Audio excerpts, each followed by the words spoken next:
வணக்கம். சினிமாவில் வந்து பார்த்தீங்கன்னா பலதரப்பட்ட சினிமாக்கள் இருக்கும். அது என்ன தரப்பாக இருந்தாலும் அந்த அந்த படத்தோட லென்த்து, அதாவது எவ்வளோ நேரம் ஓடுது அப்படிங்கிறது ரொம்ப முக்கியமானது. அந்த காலத்துலாம் வந்து தியாகராஜ பாகவதரோட ஹரிதாஸ் போன்ற படங்கள்லாம் வந்து பார்த்தீங்கன்னா 30 பாட்டுகள் இருக்கும் அப்படின்னு சொல்லுவாங்க. அதே போல் அந்த மாரி படங்கள் கூட 2 தீபாவளி ஓடுச்சு அப்படின்லாம் கேள்விப்பட்டிருக்கோம். ஸோ அதுக்கப்புறம் சமீப காலங்களில் ரொம்ப அதிகமாக ஓடின படம்னா 4.25 மணி நேரத்துக்கு ஒரு ஹிந்தி படம் கார்கில்னு ஒரு படம் இருந்திருக்கு. லகான், நம்மெல்லாம் ரசித்த அந்த ஸ்போர்ட்ஸ் படமான லகான் வந்து 3.25 மணி நேரம் ஓடின படம். சமீபத்தில் பார்த்தீங்கன்னா அனிமல் படம் ஹிந்தியில் வந்து ஒரு 3 மணி நேரம் 21 நிமிஷம் கிட்ட இருந்தது. தமிழில் அப்படின்னு பார்த்தீங்கன்னா பழைய எம்ஜிஆர் படம் நாடோடி மன்னன் 3 மணி நேரம் 40 நிமிஷம். தவமாய் தவம் இருந்து நம்ம சேரன் ராஜ்கரனோட படம், அது ஏறக்குறைய 3.5 மணி நேரம். ஹேராம் வந்து ஒரு 3.5 மணி நேரம் படம் அப்படின்னு நிறைய படங்கள் சொல்லலாம்.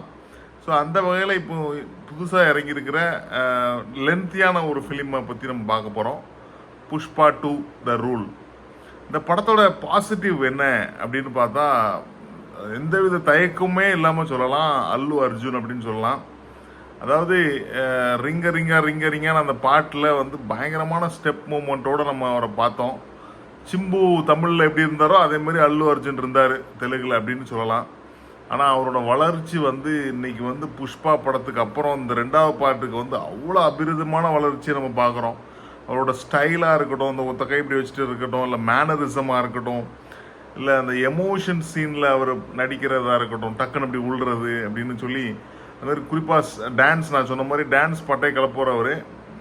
பாடல்களில் டான்ஸ் வந்து மூமெண்ட்ஸ் செமையாக பண்ணுறாரு. ஃபைட்டு வந்து பயங்கர, ஏன்னா அந்த யங் ஏஜுக்கே உரிய அந்த இதை வந்து காமிக்கிறாருன்னு சொல்லலாம். அந்த மாதிரி காமெடி, டார்க் காமெடி, அந்த அந்த ரோலில் அது காமெடியாக வர்ற சீனாக இருக்கட்டும், இல்லை அந்த அதை குறிப்பாக அந்த இவரோட முக்கியமான ஒரு ப்ளஸ் பாயிண்ட்னா அந்த டப்பிங் சொல்லலாம். எனக்கு தெரிஞ்சு அவரே பேசியிருப்பாருன்னு எனக்கு தோணுது. அந்த ஸ்லாங்கு, அதாவது அந்த ஆந்திரா அந்த ஸ்லாங்கில் சூப்பராக தமிழில் இருக்கும். அது அது ஃபஸ்ட்டு பாட்டிலே எல்லாரும் ஆச்சரியப்பட வச்சதுன்னு சொல்லலாம். அந்த காமெடிலாம் வந்து சூப்பராக இருக்கும் அவர் பேசுகிறது. குறிப்பாக இந்த படத்தில் வந்து என்னன்னா சாரி கட்டிட்டு 2 சீனில் வராரு, 2 ஃபைட்டு, ஆல்மோஸ்ட் ஒரு சாங்கு ஒரு ஃபைட்டுன்னு இருக்கும். அதில் வந்து பயங்கர டிஃப்ரெண்ட்டாக இருக்குது. அது எல்லாமே ஹைலைட் மூமெண்ட்ஸாக இருக்குது. ஸோ அல்லு அர்ஜுனோட தாண்டவம் தான் அந்த படத்தில் அப்படின்னு சொல்லலாம். 2வது பாசிட்டிவ் வந்து பார்த்திங்கன்னா டைரக்டர் சுகுமார். ஸோ இவர் வந்து புஷ்பா படம் ஃபஸ்ட்டு பாட்டிலே வந்து திரும்பி பார்க்க வச்சாருன்னு சொல்லலாம். அதாவது இந்த படம் ஸ்டார்டிங் எடுத்த உடனே என்னன்னா இது ஒரு பெரிய ஒரு கிரிஞ்சு படத்தை எடுத்து வச்சுருக்காங்க. தெலுங்கு மொக்க படமாக இருக்குது இந்த படம். எல்லா படமும் செகண்ட் பார்ட் வந்து மொக்க தானே, இதுவும் மொக்க தான் அப்படின்னு நம்ம நினைக்கிற மாதிரி ஒரு ஜப்பானில் ஒரு ஃபைட் சீக்வன்ஸு அது இதுன்னு போகுது. அதுக்கப்புறம் பார்த்தா டக்குன்னு ஒரு ட்விஸ்ட் வச்சு ரியலிஸ்டிக்கான கதைக்களத்தில் போகுது. இந்த கதைக்களத்துக்கு ரொம்ப ஒரு அட்வான்டேஜ் என்ன அப்படின்னு பார்த்தீங்கன்னா, தமிழ்நாடு ஆந்திராவோட பார்டரில் இருக்கிற திருப்பதி, அதாவது இந்த சேஷாச்சலம் காடுகள்னு சொல்லுவோம், அதை பேஸ் பண்ணி இருக்கிறதுனால நல்ல கனெக்ட் ஆகும் தமிழ்நாடு ஆடியன்ஸுக்கும் தெலுங்கு ஆடியன்ஸுக்கும். அது ஒரு பவர்ஃபுல்லான ஒரு பெல்ட்டுன்னு சொல்லலாம். சித்தூர் பெல்ட்டில் தான் வந்து நிறைய அரசியல் தலைவர்கள் உருவாகியிருக்காங்க ஆந்திராவில். சந்திரபாபு நாயுடுலேருந்து நிறைய பேர். ஸோ அதை பற்றியான அந்த காடுகளை பற்றியான ஒரு கதை அப்படிங்கிறப்போ ரொம்ப ஈஸியாக நம்மளால, ஏன்னா செம்மர கடத்தல் நம்ம நிறைய இடத்துல பார்த்துருக்கோம், நிறைய தமிழர்கள் சுட்டு கொண்டு இருக்காங்க. ஸோ அதை பற்றியான விஷயங்கள்னால ரொம்ப இருக்குது. அதுவும் இந்த சென்னை ஹார்பரில் தான் கொண்டு போய் அந்த சரக்கெல்லாம் கடத்துறது எல்லாமே வந்து நமக்கு நல்ல இதாக இருக்குன்னு சொல்லலாம். குறிப்பாக மாஸ் மேக்கிங் இந்த படத்துக்கு வந்து பயங்கரமான மேக்கிங் இருக்கும். அது அது பெரிய ப்ளஸ்ஸாக இருக்குது. அதுமாரி இந்த பாட்டில் வந்து இன்னும் கொஞ்சம் ஓவர் எமோஷன்ஸை தட்டி விட்ருக்காருன்னு சொல்லலாம். எமோஷன்ஸ், மாஸ், மசாலா, என்டர்டெய்னராக பயங்கரமாக இருக்குது. குறிப்பாக வந்து நார்த் இந்தியன்ஸ் இந்த டைம் வந்து ரொம்ப இதை கிரேஸாக கொண்டாடுறாங்க. அப்படிங்கிறதுனால நிறைய அந்த ஆன்மீகம் சார்ந்த விஷயங்கள், இந்து மத அடையாளங்கள் நிறைய இருக்கிறத பார்க்குறோம். அதனால் கண்டிப்பாக இந்த படம் நார்த் இந்தியாவில் பெரிய சக்கப்போடு போடும் அப்படிங்கிறது தெரியுது. ஸோ 3வது பாசிட்டிவ் இந்த படத்தோட ப்ரொடக்ஷன் வேல்யூ. அதாவது படம் வந்து எங்கே பார்த்தாலும் பிரம்மாண்டம், எங்கே பார்த்தாலும் ஆட்கள் அதிகமாக, அதாவது பயங்கர ஆர்டிஸ்ட், அவ்வளோ ஆர்டிஸ்ட், அப்புறம் கலர்ஃபுல்லான சீன்ஸு எல்லாமே பயங்கரமான ஒரு பிரம்மாண்டத்தை இந்த இது கொடுக்குது. அடுத்த பாசிட்டிவ்னு கண்டிப்பாக சினிமாட்டோகிராஃபி சொல்லணுங்க. ஏன்னா புஷ்பா 1லையும் சரி இதுலையும் சரி சினிமாட்டோகிராஃபி வந்து பயங்கர உலகத்தரத்தில் இருக்குன்னு சொல்லலாம். அதுக்கப்புறம் தான் தெரிஞ்சுது அவர் உண்மையிலேயே ஒரு உலகத்தரம் வாய்ந்த ஒரு போலாண்டு நாட்டை சேர்ந்த மிர்ஸ்லோ குர்பாவா சம்திங் ஏதோ அவர் தான் வந்து இதோட சினிமாட்டோகிராஃபர். அவர் அவ்வளோ சூப்பராக இருக்கும். குறிப்பாக அந்த ராமேஸ்வரத்தில் அந்த கப்பல்லாம் அந்த இதெல்லாம் போகும்போது அந்த ஏரியல் வியூ ஷாட்டாக இருக்கட்டும், இல்லை மால்டீவ்ஸாக இருக்கட்டும், அது எல்லாமே வந்து பயங்கர ஒரு பிரம்மாண்டமான இதில் இருக்கும். அதே போல் ஸ்டண்ட்ஸும் இந்த படத்தில் வந்து கொஞ்சம் டிஃப்ரெண்ட்டாக ட்ரை பண்ணியிருக்காங்க. ஒவ்வொரு ஸ்டண்ட்ஸும் வந்து டிஃப்ரெண்ட்டாக நிறைய மாஸ்டர்ஸ் ஒர்க் பண்ணியிருக்காங்கன்னு நினைக்கிறேன். பீட்டர் என் பேர்லாம் பார்த்தேன். ஸோ அது குறிப்பாக கையும் காலையும் கட்டிட்டு ஓடுற ஃபைட்டு கொஞ்சம் டிஃப்ரெண்ட்டாக இருந்தது. அதுமாதிரி அந்த சாரீ கட்டிட்டு அந்த ஃபைட்டு. ஸோ படத்தில் ஸ்டண்ட்ஸ் வந்து குறிப்பிடத்தக்கதாக இருந்ததுன்னு சொல்லலாம். அதுக்கப்புறம் பார்த்தீங்கன்னா அந்த படத்தோட மியூசிக் குறிப்பாக பிஜிஎம் வந்து மிரட்டலாக இருந்தது அப்படின்னு சொல்லலாம். சாம் சிஎஸ் தான் சொல்லணும், அவர் மிரட்டலாக பண்ணியிருந்தார். ஸோ அடுத்த பாசிட்டிவ் என்னன்னு பார்த்தீங்கன்னா, பாசிட்டிவ்னு சொல்ல முடியாதுங்க, நெகட்டிவ்க்கே நம்ம போயிடலாம்.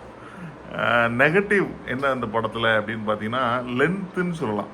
அதாவது நான் சொன்ன மாதிரி ஒரு 3.5 மணி நேரம் ஏறக்குறைய 6:45 படத்துக்கு போனவன் 10-20க்கு தான் வந்தோம். ஸோ அந்தளவுக்கு இந்த காலத்தில் 2 மணி நேரமே கிறிஸ்பியாக இருக்கிற நேரத்தில் 3.25 மணி நேரம் 3:20ன்னா ரொம்ப அதிகமாக தெரிஞ்சுது. அதுவும் குறிப்பாக வந்து ஒரு சீக்வன்ஸ் முடியுது, அவர் சிஎம் ஆகிறாரு, எல்லோரும் சேர்ந்து ஒரு ஃபேமிலி ஃபோட்டோ எடுக்கிறாங்க. அப்பா முடிஞ்சிச்சின்னு நினச்சா அதுக்கப்புறம் கதை பயங்கரமாக ஒரு சீரியல் மாதிரி போயிட்டு இருந்தது. ஸோ அதை வந்து இந்த எமோஷ்னல் ட்ராமா கொஞ்சம் அதிகமாக, எமோஷ்னல் சீக்வன்ஸு அதெல்லாம் கொஞ்சம் வாரிசு படம் மாதிரி இல்லை சில சீரியல் மாதிரி மெகா சீரியல் மாதிரி கொண்டு போயிட்டாங்க. அது தவிர்த்துருக்கணும் கண்டிப்பாக. அடுத்தது பார்த்தீங்கன்னா அந்த படத்தில் டூ மச் ஆஃப் வல்காரிட்டி இருக்குது. நிறைய சீன்ஸ் வந்து அதாவது இது வரைக்கும் சொல்லப்படாத ஒரு சீன்ஸ், அதாவது ஒரு பெண்ணின் காம இச்சைகளாக இருக்கட்டும் இல்லை ஒரு அன்னோன்யமாக இருக்கட்டும், அதை வந்து டிஃப்ரெண்ட்டாக காமிக்கிறேன் அப்படிங்கிற பேரில் அது கொஞ்சம் முகம் சொல்லிக்கிற மாதிரி இருந்தது. கொஞ்சம் ஆபாசங்கள் இருந்தது. அதுபோக வன்முறை காட்சிகள் பயங்கரமாக இருந்துன்னு சொல்லலாம். கையை வெட்டுறது, காலை வெட்டுறதுன்னு, கையை வச்சு பண்ணுறதுன்னு சொல்லி அது கொஞ்சம் பயங்கரமாக இருந்தது. குறிப்பாக வந்து அந்த படத்தில் வந்து லாஜிக்ஸ் வந்து ரொம்ப மோசமாக இதாக இருக்கும். திடீர்னு அவர் வந்து ஹெலிகாப்டரில் வந்து நேராக மாலத்தீவு போவார், இன்டர்நேஷ்னல் லெவலில் போயிட்டு வம்பார், எல்லாம் பண்ணுவார். கடைசியில் அந்த சித்தூரில் இருக்க லோக்கல் டிவி சேனலில் உட்காந்து பேட்டி கொடுத்துட்ருப்பாப்புல. ஸோ அதெல்லாம் கொஞ்சம் லாஜிக் சொதப்பலாக தான் இருந்ததுன்னு சொல்லலாம். ஏன்னா சிஎம் வீட்டுக்கு போகிறாரு, சிஎம்ஏ அவர் தான் அப்படிங்கிறப்போ அது என்னன்னாலும் பண்ணலாம். பட் அப்பவும் ரவுடிசம் பண்ணிட்டு தான் இருப்பார். ஏன்னா கம்ப்ளீட் போலீஸை கண்ட்ரோல் எடுத்து கூட பண்ணலாம். ஸோ அதெல்லாம் கொஞ்சம் லாஜிக் மீறலாக இருந்தது. குறிப்பாக வந்து ஃபகத் ஃபாசில் வந்து ஃபஸ்ட்டு பார்ட்டில் லாஸ்ட்டில் தான் வருவார். இந்த படத்தில் வந்து பயங்கரமாக பண்ணுவார்னு நினச்சோம். பண்ணார் கண்டிப்பாக. அவரோட கண்ணுக்கு நிறைய வேலைகள் இருந்தது, கண்ணை உருட்டி நிறைய பண்ணார். பட் இருந்தாலும் அவரை வந்து ஒரு சேடிஸ்டான ஒரு கேரக்டரை காமிச்சு அவரை வந்து ஒரு காமெடி எலமெண்ட்டாக மாற்றி ஒரு மாதிரி அது இருந்ததுன்னு சொல்லணும். ஏன்னா அல்லு அர்ஜுன் வந்து கேரக்டர் வந்து பயங்கரமாக எழுதப்பட்டதுனால ஃபகத் ஃபாசிலோட கேரக்டர் பெருசாக எழுதப்படலையோன்னு தோணுச்சு.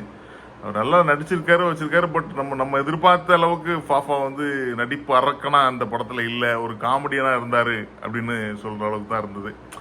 ஸோ ஒட்டு மொத்தத்தில் இந்த படம் எப்படி இருக்குது அப்படின்னு பார்த்தீங்கன்னா நல்ல ஒரு மசாலா என்டர்டெய்னர்.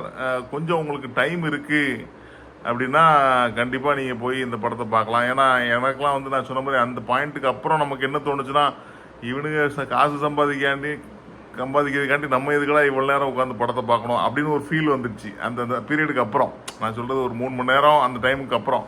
அது வரைக்கும் ரொம்ப இன்ட்ரெஸ்டிங்காக போச்சு. உண்மையிலே இவ்வளோ லென்த் படம் இவ்வளோ எங்கேஜாக பண்ண முடியுமா அப்படிங்கிறதே பெரிய ஆச்சரியம்.